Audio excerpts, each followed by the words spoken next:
Imagine you're a battle-hardened Ottoman soldier in June of 1462, part of the largest invasion force assembled since the conquest of Constantinople 9 years earlier. Sultan Mehmed II, the man who brought down the Byzantine Empire, commands an army of perhaps 90,000 men marching through the Wallachian countryside toward the capital of Targovishte. You've seen warfare across 3 continents. You've witnessed the horrors that men inflict upon each other in the name of conquest. Nothing, you believe, can shock you anymore. But then the wind shifts. A smell hits you first, thick and rotten, the unmistakable stench of death multiplied 1,000 times over. The army slows as scouts return with faces drained of color, unable to speak. As you round a bend in the road, you see it. Stretching before you across nearly 8 acres of land, arranged in a grotesque semicircle, stands a forest that should not exist. 20,000 wooden stakes rise from the earth, and impaled upon each one is a human body in various stages of decomposition. Some corpses are months old, reduced to skeletal frames wrapped in tattered remnants of Ottoman uniforms. Others are fresher, birds still pecking at their flesh, building nests in the cavities of their torsos. On the tallest stake in the center, positioned like a macabre monument, is the body of Hamza Pasha, the Ottoman official who had led an envoy to this cursed land the previous year. The Greek historian Laonikos Chalkokondyles, who chronicled this moment, wrote that even Sultan Mehmed himself, a man who had ordered countless executions and witnessed the carnage of siege warfare, stood in stunned silence before this display. The Sultan reportedly said that it was not possible to defeat a man who understood how to govern through such diabolical means. Within days, despite his overwhelming military advantage, Mehmed ordered his massive army to withdraw from Wallachia. The man responsible for this grotesque spectacle was Vlad III of Wallachia, and what he did to Ottoman prisoners went far beyond the normal brutality of medieval warfare. Vlad Dracula was born in 1431 in the Transylvanian town of Sighișoara, the second son of Vlad II, who held the nickname Dracul, meaning dragon, after his induction into the Order of the Dragon. This was a Christian military order dedicated to defending Europe against Ottoman expansion. Young Vlad inherited a diminutive of his father's name, Dracula, meaning son of the dragon, or in later interpretations, son of the devil. His childhood was marked by violence and betrayal from the start. In 1442, when Vlad was barely a teenager, he and his younger brother Radu were taken hostage by Ottoman Sultan Murad II as insurance for their father's loyalty. The brothers spent years in Ottoman captivity, though the conditions were relatively comfortable by the standards of the time. They received education in science, philosophy, and the arts. They learned horsemanship and military tactics. But the experiences affected the brothers differently. Radu adapted to Ottoman life, eventually converting to Islam and finding favor at the Sultan's court. Vlad, however, developed a burning hatred for his captors that would define his entire life. Whether it was during this captivity that Vlad first witnessed impalement remains a matter of scholarly debate, though the Ottomans did employ this method of execution. What's certain is that Vlad would later perfect these techniques to a degree that shocked even those familiar with such brutality. The brothers were released when their father was overthrown and murdered in 1447 by rival Wallachian nobles called boyars, working in coordination with Hungarian forces. Vlad's older brother Mircea was captured, tortured, blinded with hot iron stakes, and buried alive. These deaths haunted Vlad and fueled his determination to seize the throne and exact revenge on those who had destroyed his family. After 2 failed attempts, Vlad finally secured power in 1456 with Hungarian support. He immediately set about consolidating his rule through methods that would make him infamous across Europe. Wallachia in the 15th century was a small principality caught in a deadly vice between two great powers. To the west lay the Kingdom of Hungary and the broader Christian kingdoms of Europe. To the east and south loomed the Ottoman Empire, fresh from its conquest of Constantinople and hungry for further expansion into Europe.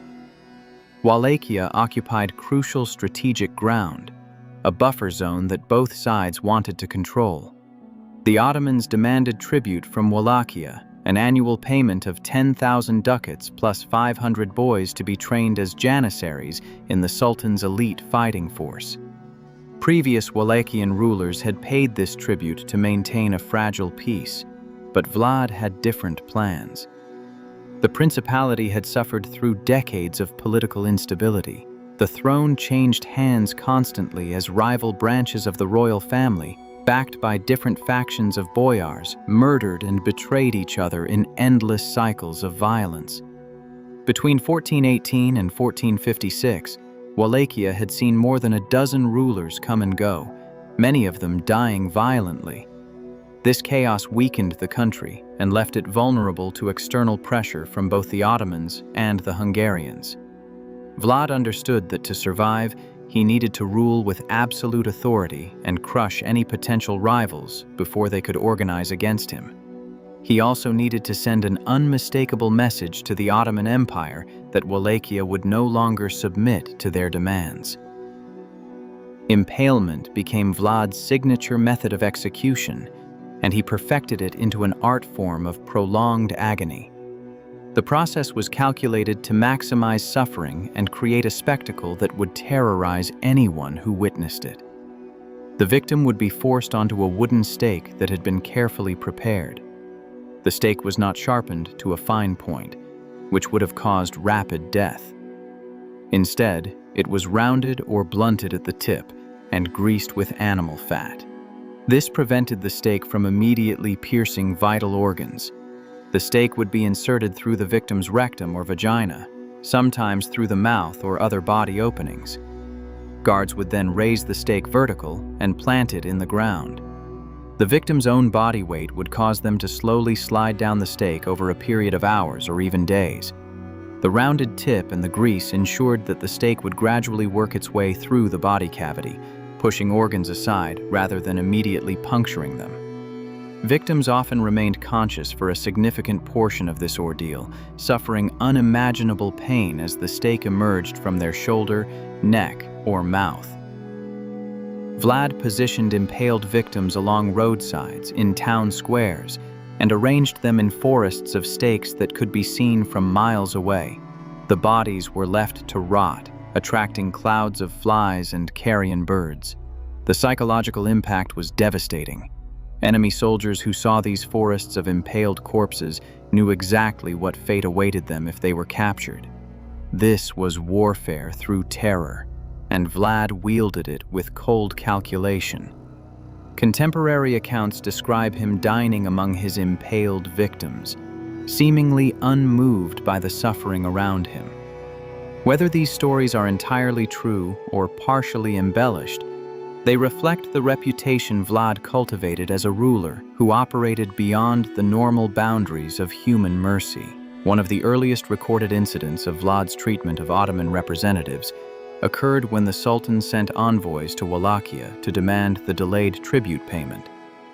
According to Antonio Bonfini, the Italian humanist who documented this event around 1495, these envoys arrived at Vlad's court in Targoviste and, following their religious custom, declined to remove their turbans even before the prince. Vlad, however, saw this as an insult to his authority. Bonfini recorded Vlad's response. He told the envoys that he admired their dedication to their customs and religious principles and wanted to help them maintain these traditions. Then, in front of his assembled court, he ordered guards to seize the envoys and drive iron spikes through their turbans directly into their skulls, fixing the headwear permanently to their heads. Whether the envoys died immediately from this or were sent back to the Sultan in this mutilated state, the message was unmistakable. Vlad would not follow the diplomatic norms that had governed relations between Wallachia and the Ottoman Empire. This act signaled that Vlad would not follow the diplomatic norms that had governed relations between Wallachia and the Ottoman Empire. He was declaring war through brutality, showing that Ottoman officials would receive no special treatment or protection in his territory. The incident became one of many stories that spread throughout Europe and the Ottoman Empire, building Vlad's reputation as a ruler willing to violate every convention of civilized behavior in pursuit of his goals. The confrontation that would lead to the Forest of the Impaled began in the winter of 1461 to 1462, when Vlad launched a devastating raid across the Danube River into Ottoman-controlled Bulgaria. This was not a military campaign aimed at holding territory. It was a massacre designed to provoke Sultan Mehmed into a full-scale invasion. Vlad's forces swept through Bulgarian villages and settlements along the Danube, killing every Turkish soldier and civilian they encountered. In a letter dated February 11, 1462, addressed to his nominal ally, King Matthias Corvinus of Hungary, Vlad provided a detailed accounting of his campaign. He wrote that his forces had killed peasants, men and women, old and young, who lived in the region from Obluchica and Novoselo, where the Danube flows to the sea, up to Rahova near Chilia, from the lower Danube to places like Samovid and Gigen. Then Vlad provided a specific number that shocked even hardened military commanders when they read the letter. He claimed to have killed 23,884 Turks and Bulgarians, not counting those who were burned in their homes or whose heads were not presented to his officials for counting. This number was precise enough to suggest that Vlad was keeping careful records, treating the massacre like a bureaucratic exercise. But Vlad did not simply kill these victims and leave them where they fell. He had many of them impaled and the bodies preserved. He was stockpiling corpses, preparing them for the psychological warfare campaign he knew would come when the Sultan inevitably responded to this provocation. The impaled bodies were transported back to Wallachia and positioned along the likely route that an Ottoman invasion force would take toward the capital. Vlad was setting a stage for horror, preparing a welcome for Sultan Mehmed that would test even the conqueror of Constantinople's resolve. While impalement was Vlad's preferred method of execution, particularly for Ottoman prisoners, contemporary accounts describe a variety of other torture techniques he employed. One method, documented in historical sources, involved the systematic destruction of prisoners' feet. According to accounts that circulated through Europe, prisoners would be restrained with their feet extended. Guards would flay the skin from the soles of their feet, carefully removing it in strips to expose the raw flesh beneath. Once the feet were flayed, the bloody wounds would be thoroughly rubbed with salt. The salt caused excruciating pain while also acting as a preservative to prevent the prisoner from dying quickly. But the torture did not end there. Goats would be brought to the prisoners. The animals, attracted by the salt, would lick the prisoners' feet with their rough tongues. A goat's tongue, covered in tiny sharp papillae, would grind away layer after layer of tissue when applied to the raw, salted flesh. The prisoners could do nothing but endure as the goats continued their work over a period that could stretch for days. Some accounts suggest victims went mad from the combination of pain and the psychological horror of watching this slow destruction. This method was particularly effective as psychological warfare because it was visible to other prisoners, showing them exactly what might await them. Other Ottoman prisoners faced different fates according to the various chronicles. Historical sources describe Vlad having large copper cauldrons prepared for boiling prisoners. Some accounts claim that Vlad forced other prisoners to consume the flesh of their executed companions, though these stories may represent exaggerations added to his legend by hostile chroniclers. What remains clear from multiple independent sources is that Vlad employed a range of brutal execution methods that exceeded even the harsh norms of 15th century warfare. On the night of June 17, 1462, Vlad made his boldest move against the Ottoman invasion. Sultan Mehmed had crossed the Danube with his massive army and was advancing toward Targovishte. Vlad's forces numbered perhaps 30,000 at most, many of them peasants with limited military training. He could not meet the Ottomans in open battle. Instead, he employed scorched earth tactics, poisoning wells, burning crops, and evacuating villages. His forces conducted guerrilla raids, picking off stragglers and supply columns. But Vlad had a more audacious plan. He would attempt to personally assassinate Sultan Mehmed in his own camp. Under cover of darkness, Vlad led a cavalry force estimated at somewhere between 7,000 and 10,000 men in a raid directly into the heart of the Ottoman encampment. Contemporary accounts describe chaos erupting as the Wallachians carried torches and sounded bugles and horns while charging through the camp. Ottoman soldiers, awakened suddenly, struggled to distinguish friend from enemy in the darkness. Vlad had learned to speak Turkish fluently during his years as a hostage, and historical sources suggest he used this knowledge during the raid. He and his men reportedly wore captured Ottoman uniforms and shouted orders in Turkish as they rode through the camp, adding to the confusion. The raid lasted for hours, from around 3 hours after sunset until 4 in the morning, according to chronicles. The Wallachians inflicted heavy casualties, though the exact numbers remain disputed among historians. The ultimate objective failed, however.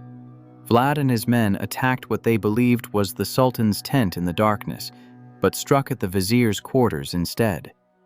The Sultan's elite Janissary guard rallied and drove the raiders back. By dawn, Vlad was forced to withdraw, but he had achieved something almost as valuable. He had demonstrated that even in their own fortified camp, surrounded by tens of thousands of soldiers, the Ottomans were vulnerable, and he was about to give them a sight that would haunt them for the rest of their lives. When Sultan Mehmed's army finally reached Targovishte several days after the night raid, they found the capital eerily empty. The gates stood open. No soldiers manned the walls. The city had been completely evacuated. The Ottoman vanguard entered cautiously, expecting an ambush, but found only abandoned buildings. It seemed like a bloodless victory, the capture of a capital without resistance. But as the main army continued its march into the city, they encountered something that stopped them in their tracks.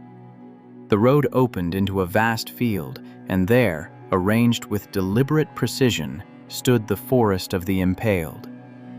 Chalkokondyles, the Greek historian who recorded this moment, described a field of stakes that stretched 17 stades in length and 7 stades in width, an area roughly equivalent to more than 7 acres, arranged in geometric patterns that demonstrated planning and organization. Each stake held at least one body, sometimes more, positioned at heights that created a terrifying skyline of human suffering. The oldest bodies were little more than skeletons in the tattered remnants of Ottoman military uniforms, proof that Vlad had been collecting and preserving these victims for months. Other corpses were in various stages of decomposition, creating layers of horror as the viewer's eye moved across the grotesque display. At the center, positioned on the tallest stake to ensure maximum visibility, was the body of Hamza Pasha. He had led an Ottoman force the previous year and had been captured by Vlad. His body had been impaled and left exposed for months, though enough remained to identify him. Near him was Thomas Katabalinos, a Greek who had attempted to lure Vlad to Constantinople on the Sultan's orders. The positioning of these bodies sent a clear message about the fate awaiting anyone who served the Sultan against Wallachia. The smell was overwhelming. Thousands of rotting corpses in the summer heat created a stench that could be detected from miles away. Soldiers fell to their knees, vomiting. Even the most hardened veterans, men who had participated in the siege of Constantinople and countless other battles, were visibly shaken. According to Chalkokondyles, Sultan Mehmed dismounted from his horse and stood in silence before the forest.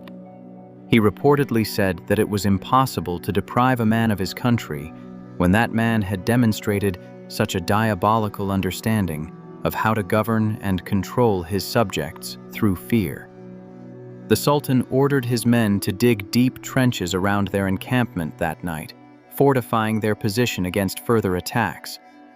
The next day, despite having overwhelming military superiority and despite being only a short distance from Vlad's strongholds, Mehmed ordered a retreat. The Forest of the Impaled had achieved what Vlad's much smaller army could not.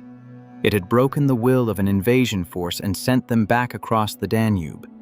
Psychological warfare had succeeded where conventional military tactics would have failed.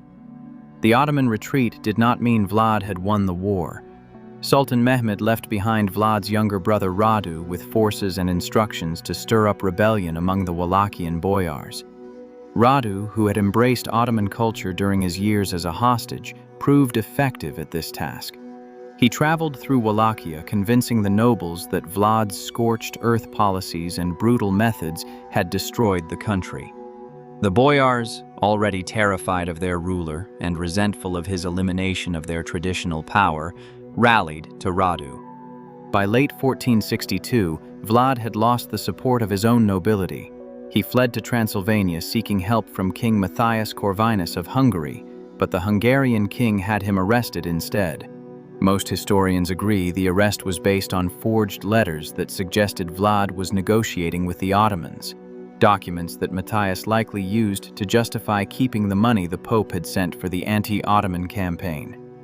Vlad spent more than a decade imprisoned in Hungary, while his brother Radu ruled Wallachia as an Ottoman vassal. The man who had terrified one of history's most powerful empires ended his days on a battlefield. In 1476, with Hungarian support, Vlad briefly reclaimed his throne, but in late December of that year, he was ambushed and killed by Ottoman forces near the modern-day area between Bucharest and Giurgiu. The exact circumstances of his death remain unclear. Some sources suggest he was killed by a disguised Turkish assassin, while others indicate he may have been mistaken for a Turk by his own troops. What is certain is that the Ottomans cut off his head and sent it to Constantinople, where it was displayed on a stake outside the Sultan's palace. A final irony for the man known as the Impaler. Modern historians have engaged in extensive debate about the accuracy of the numbers and accounts associated with Vlad's brutality. The figure of 23,884 Turks killed that Vlad himself provided in his letter to Matthias Corvinus is suspiciously precise, leading some scholars to question whether it was accurate or inflated for propaganda purposes. A comprehensive academic analysis published in the Transactions of the Royal Historical Society in 2025 examined all available sources and concluded that when subjected to critical analysis, only 7 to 10% of the claimed impalements can be considered historically plausible based on population data and logistical constraints. The Forest of the Impaled may have contained far fewer than 20,000 bodies. Some historians estimate the number might have been closer to 2,000 to 3,000 based on more conservative readings of the evidence. Still a horrific sight, but not the impossibly vast display described in some accounts. The stories about Vlad were recorded primarily by his enemies, particularly the Transylvanian Saxons whom he had attacked repeatedly, and by Ottoman chroniclers who had reasons to exaggerate his cruelty. Russian and German pamphlets circulating stories about Vlad's atrocities often included details that seemed designed more for dramatic effect than historical accuracy. However, even when accounting for exaggeration and propaganda, there remains substantial evidence that Vlad did employ impalement extensively and did create displays of impaled Ottoman prisoners that shocked contemporary observers. Multiple independent sources from different countries and different perspectives corroborate the basic facts of his methods. The Forest of the Impaled, even if smaller than the most extreme estimates suggest, was real. It was witnessed by members of Sultan Mehmed's army, and it had the documented effect of causing the Ottoman withdrawal. The debate is not about whether Vlad was brutal, but about the precise degree of that brutality. Vlad III's legacy remains deeply complex and contested to this day. In Romania, he is celebrated as a national hero who defended Christian Europe against Ottoman expansion, at a time when few other rulers were willing to stand against the Sultan's armies. Romanian historians emphasize his state-building efforts, his attempts to create a centralized government free from boyar interference, and his defense of national sovereignty. Statues of Vlad stand in Romanian cities, and his reign is taught as a pivotal moment in the country's history. The brutality is acknowledged but contextualized as a necessary response to the threats Wallachia faced from all sides. Outside Romania, Vlad is remembered primarily for his cruelty, and he has become forever linked with vampirism through Bram Stoker's 1897 novel Dracula. Though the connection between the historical figure and the fictional vampire is tenuous at best. Stoker borrowed the name and some superficial details, but created a character that bears little resemblance to the actual 15th century prince. Nevertheless, this literary association has ensured that Vlad the Impaler remains one of the most recognizable figures from medieval history, his name synonymous with bloodthirsty violence. What cannot be disputed is that Vlad's treatment of Ottoman prisoners represented an extreme form of psychological warfare that shocked even the hardened military men of his era. In an age when warfare was already brutal and executions were public spectacles, Vlad managed to exceed the accepted boundaries and create displays of violence that served as effective deterrents. The Forest of the Impaled stands as one of history's most infamous examples of terror used as a military tactic, a grotesque monument to one man's willingness to embrace absolute cruelty in defense of his throne and his country. Whether remembered as a hero or a monster, Vlad the Impaler's actions against Ottoman prisoners ensured that his name would echo through the centuries as a warning about the depths of human capacity for inflicting suffering on others. If you found this journey into the darkest corners of medieval warfare as fascinating as I did, make sure you hit that like button and subscribe to the Codex of History for more deep dives into the shocking, surprising, and sometimes terrifying stories that shaped our world. History isn't always comfortable, but it's always worth knowing.